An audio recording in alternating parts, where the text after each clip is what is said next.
Just first question that I actually do have here is I get distracted easily in my meditation, Farida. Is that okay?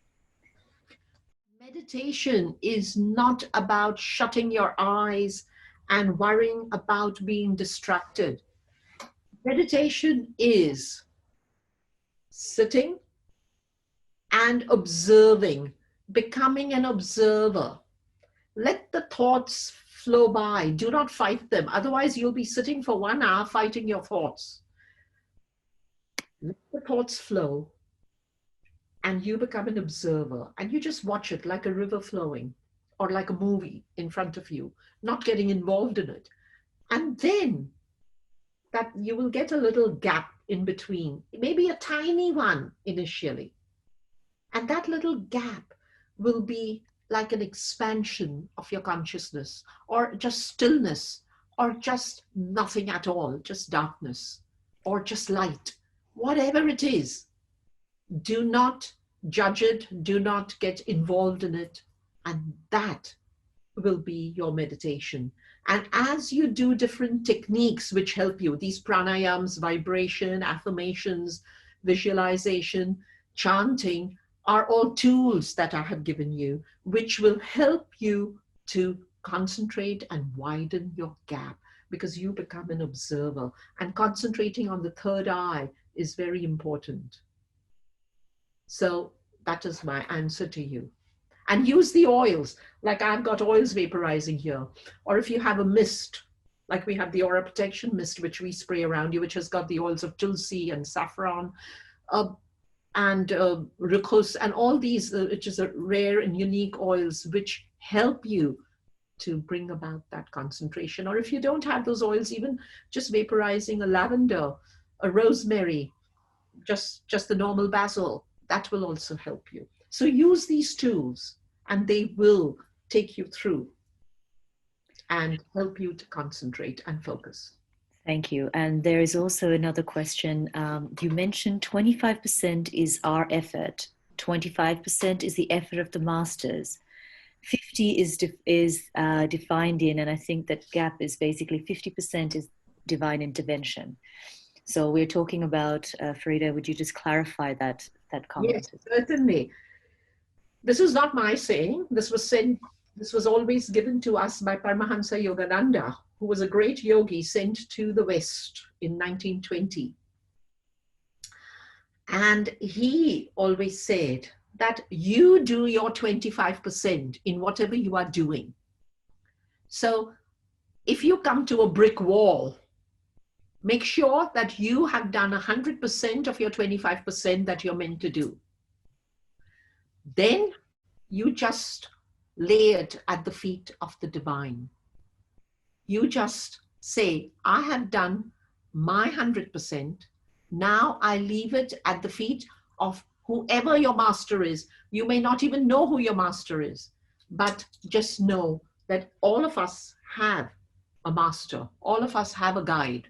So that's 25% done by the master or your guide. And then 50% is divine intervention, leaving it to whether you call that divine energy God, divine light, cosmic creator, cosmos. And you have been sent here for a reason. You are only given what you can bear. The cross that you can bear is what is given to you, no more, no less, depending on your karmic pattern. Karma is not about punishment. Karma is about lessons that we come here on a soul level to learn and to evolve on a soul level. So if we have been given that lesson, just know and trust that we will be taken care of. That's what this means. I thank you. And I also have here a few requests regarding recordings. This recording will be available to all of you. We have been putting up also a designated like list of readings, because that was asked before, of what would you read during isolation to help with the thought forms. Also, we can send you the path, of course, that we follow with Self-Realization Fellowship. There's a lot of lessons and a lot of meditations in there itself, add an immense amount of knowledge. But of course, it may not be something that resonates with you, or it might. And but recordings wise, we're definitely going to be offering this as well, in case you did enjoy and you couldn't go through with it. You can sit with that, because a lot of people are asking, it's difficult to center our thoughts. What would you do for thoughts that are constantly distracted in this process? And I think Farida mentioned that before as well. And then just to observe the thought process, observe them coming in and out. But the different techniques given here, it's a basic meditation format. Each part of the meditation allows you to be present, from the breathing to the visualization, which is probably the hardest part. And that becomes bigger and bigger and easier as you practice it. The gap between breaths become bigger, and that is your ideal moment of meditation. The affirmations bring you back to the present. So someone has asked, how often should I meditate? Is yoga a form of meditation? And I would say every yoga asana you do, when doing it with ease, with yoga teachers that I have learned under my teachers also, have always said that you should be able to breathe through each posture. And it is a posture you don't want to push yourself so hard. You want to be able to eventually be able to meditate within each posture. And they asked Farida, is my vision board a form of meditation and affirmation? So having a vision board there would be, I would say, would you agree that even that is a constant reminder of your affirmations? Yes, certainly it would be.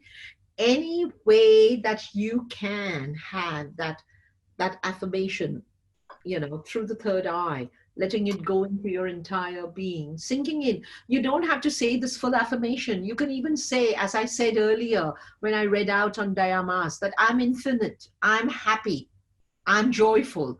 You can just keep reminding yourself, I'm infinite spirit.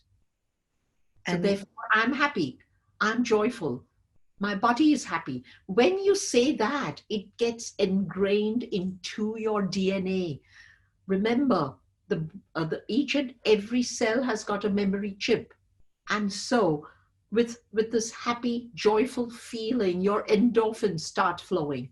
And you will automatically know and feel the stress going out of your body. And that will help your nervous system. That will help to calm your mind. That will help to calm your body. That will in turn repair your body, repair on a cellular level. Know that you are in charge of this body, and you, the spiritual mind, can repair the body through affirmations. I told you about my own story, and I have done it, and so can you. so with affirmations, the technique that Farida gave before, Paramahansa Yogananda, we can definitely give, we've got that also online for people to remember how to do it. It's just a way, a process of verbalizing and repeating at different tones.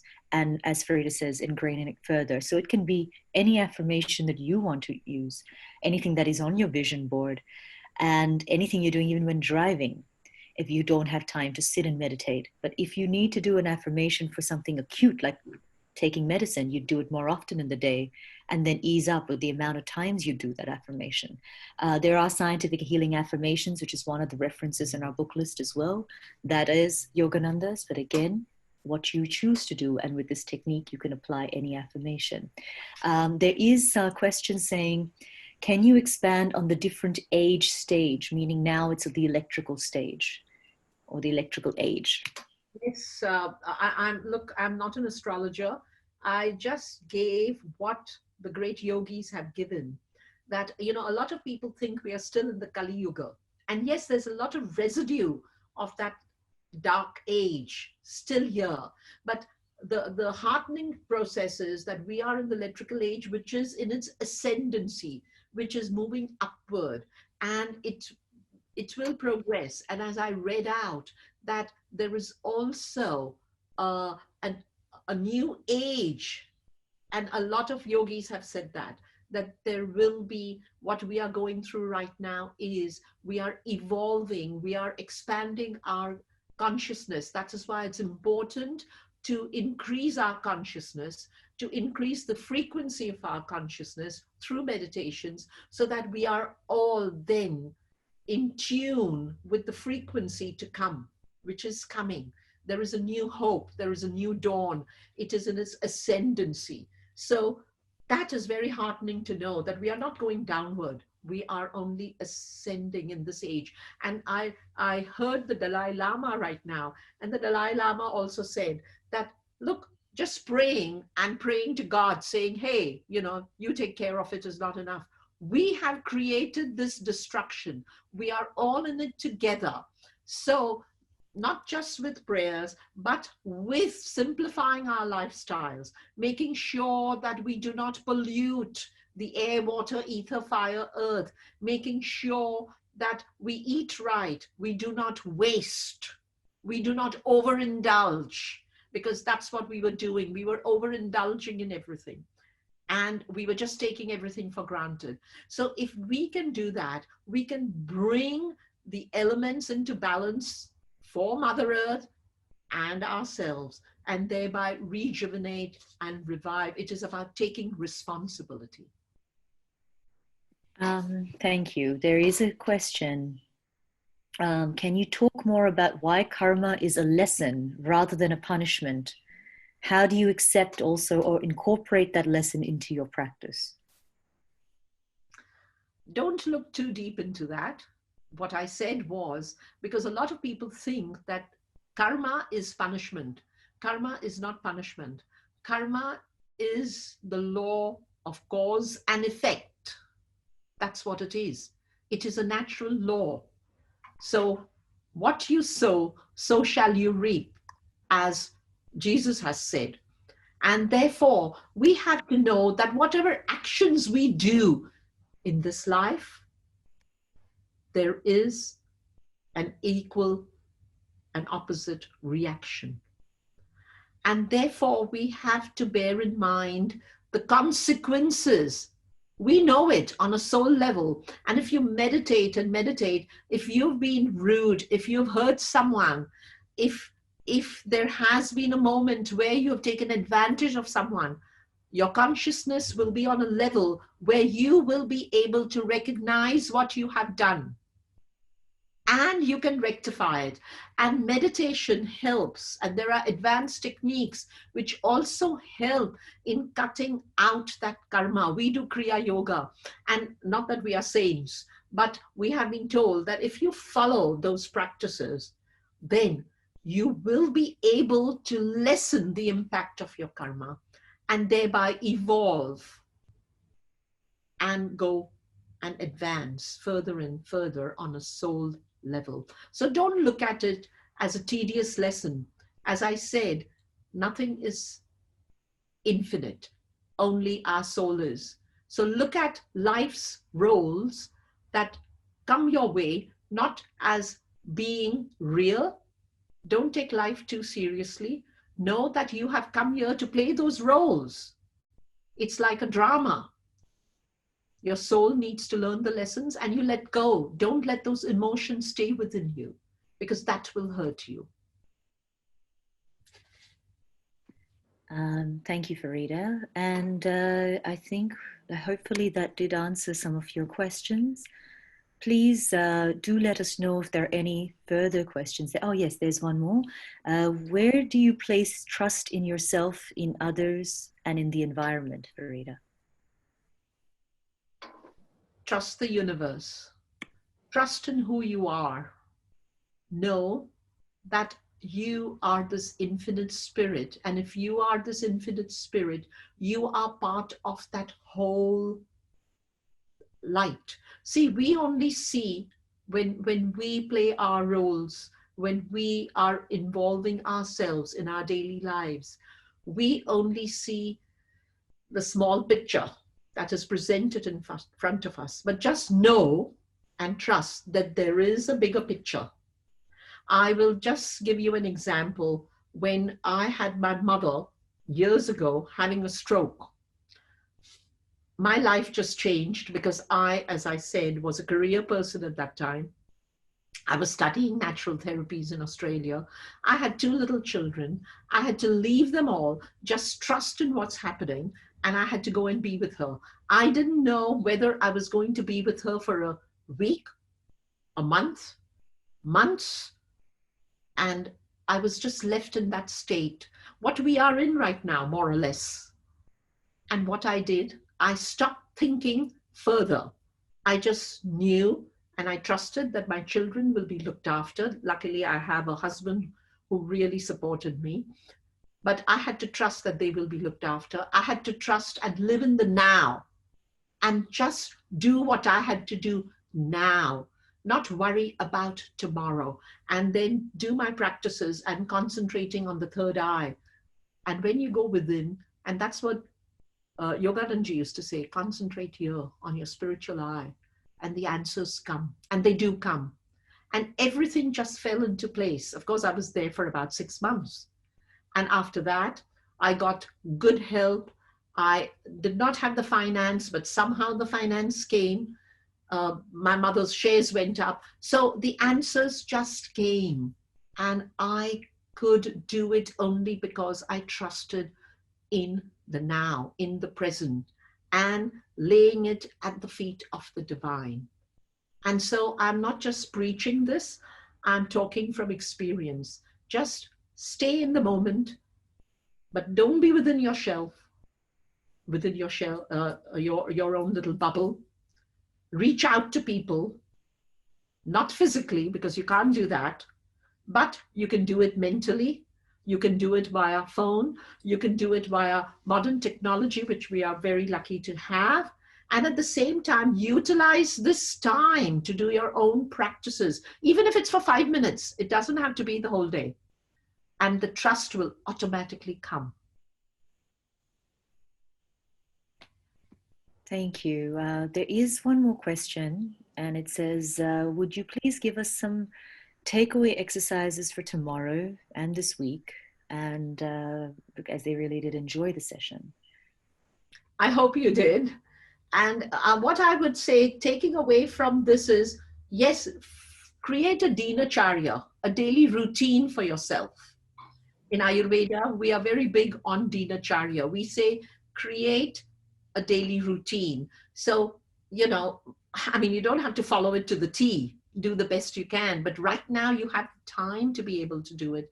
So if you can get up in the morning, the first thing you could do is say a little prayer of gratitude that you are where you are, that you're alive, you're well. Sit in meditation. You can even use the oils before that.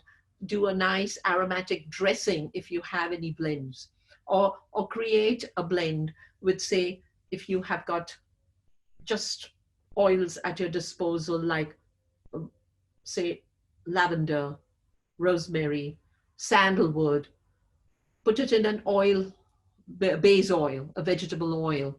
If you don't have a good vegetable oil, then get an extra virgin olive oil, not the processed one. Or if you have one of our blends, then you can use those blends, like the Bliss blend or the Muscle Ease blend, and you use it all over your body. Do the aromatic dressing, or at least apply it around your navel, apply it on your chest, apply it on your throat, apply it on the nape of your neck, and also put a little in your nostrils. And then what you could do is you could do your exercise, you can do your pranayams, you can do your yoga, you can do your meditation. Even dancing is a form of an exercise, any kind of exercise that you can do. And eat well, eat a lot of greens, make sure you have an alkaline diet, so to cut off your acidity, because acidity can cause stress and acidity also can aggravate. So make sure your diet is more alkaline, less acidic. And also what you can do is keep enough time to rest. Sleep is very important. So make sure you sleep well, you eat well, you simplify, you do not waste. And that would be your daily exercise. Also reach out to those who need help, because there are lots of people right now, as I said, in dire situations. My heart went out to seeing the millions of laborers walking the streets of India. India is in total lockdown, which is very good. The government has been very, very particular about it, because it's a huge population of over 1.5 billion. But there were those who were just left with no direction. And they didn't even have the luxury of social distancing because they were all clustered together. So send out those thoughts to them as well. And as I said, know that we are very fortunate where we are at. So if you can keep that in mind and have a daily routine, meditating morning and night. Morning and night is the best time, morning and evening rather, because that's when the Sushumna Nadi is activated. And that is the time at dawn and dusk which you meditate, but you can meditate any time of the day. And affirming, even when you're working, just keep affirming to yourself. Being conscious, that's what it is. So everyone, thank you. Thank you for all your wonderful messages as well. I hope we've answered everybody's questions, and I've also sent our emails out in case you do need to ask further questions to Farida or ourselves. We will be sending you recordings. We'll be sending you the list of readings if you would choose to look at that as well. Also where the meditation will sit, because sometimes you just want to follow that. And if you need more information from us from what we follow or what other paths are out there, or information on whatever we know and our resources, we're more than happy to share that with you.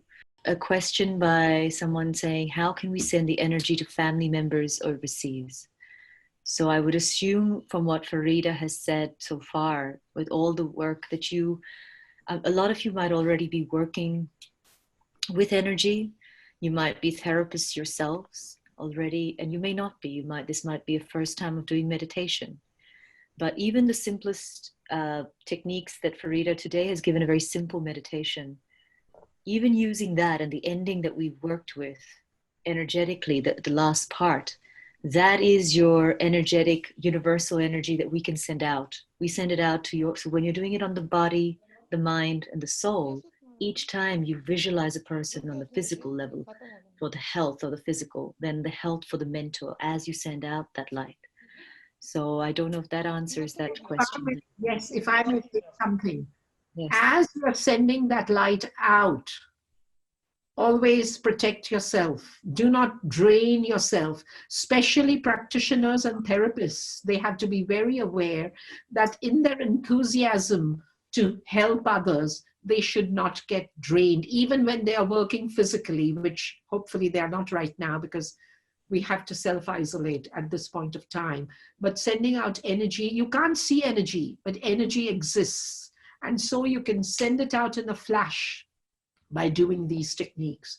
The techniques, the healing technique that we did by Paramahansa Yogananda, sending it out to the body, the mind, the soul, and then to the whole planet, to the universe, is very powerful. And just by visualization, but make sure you first, as we did, we put that shield of protection, and you don't send your own energy, you draw on the cosmic energy and you send it out through your third eye. And I would just add to that, as a young girl, my mother has always taught us to, even walking out of our houses, saying a little prayer, if you've got the sun, acknowledging energy coming through there, because sometimes visualization is very hard to do for a lot of people. Even when we're teaching meditations to spas, that's probably the hardest thing that we've had feedback of. It's a practice. And even if you do not get to see, hi, there's some of our Fushi girls there. Even if you do not get to see what you're trying to imagine, the more you practice a visualization every day, stepping out, thinking of that light covering you, surrounding you, when you come back home, cleansing physically. Also, as therapists, we always tell other therapists to actually shower physically. Salt water is great, normal showering, at least doing a prayer at that point if you've been treating the whole day. But even if you haven't, getting rid of all that gunk, and now they're advocating with this viral issue to anyway do that. Get rid of those clothes that you've had for the day outside and clean up and have another set. But at that time, doing a prayer or a mantra or something for yourself that you believe in, even an affirmation, at that time, you don't have to always be sitting in meditation to do that. So consciously being present throughout would help. There is also a question saying, how do you help people from going back to negative thoughts? Well, educate them, make them aware, just as we did today. Give them simple techniques. You don't have to make it, you don't have to do the whole thing I did. You can just give them a simple one. by just doing the pranayams, by just visualizing that this light is coming through. Even if you can't go through all the chakras, just visualizing that you are engulfed in this light. That itself will help. And we all go back to negative thoughts. I mean, this is not something that is just so easy to switch on and off, but it's constant practice. It's constantly reminding ourselves. And the time that anxiety does build up, nervousness does build up, you need to just bring yourself back, even mentally, even if you can't sit in meditation, even an affirmation, repeating, calms the breath first, and then allows you to get into your meditation practice. But don't give up on the practice, because the practice, as my mother has taught me for a long time, but also working with our own paths that she has given us the freedom to choose what we would like to follow. Having a discipline, even if it's for 5 minutes a day, does assist to bring you back to that when you are at that anxious state. And also, always, we have been taught in our practices by our gurus that we should concentrate on the third eye when you can't get an answer. Just go within and concentrate, and keep concentrating there, and the answer will come. So that's another way of doing it. And there are very many affirmations that you can use for yourself, or even saying your own mantras. Mantras are very powerful. Mantras have their own vibration. We use our mantras. We have very powerful Zoroastrian mantras, which we use. And I was very heartened to hear that in India, there are people doing their own mantras at 6 p.m. Everyone is doing their own mantras. They're coming out on the balconies and they're doing it, because sound has a vibration, and that vibration itself will help to deflect this enemy which has come our way, if we can call it that, and balance the earth and rejuvenate Mother Earth. Thank you all for your time. And I think we have basically, yes, Farida, you wanted to finish with something as well? Yes. As I was talking, this came to my mind that I must share this so that all of you can understand.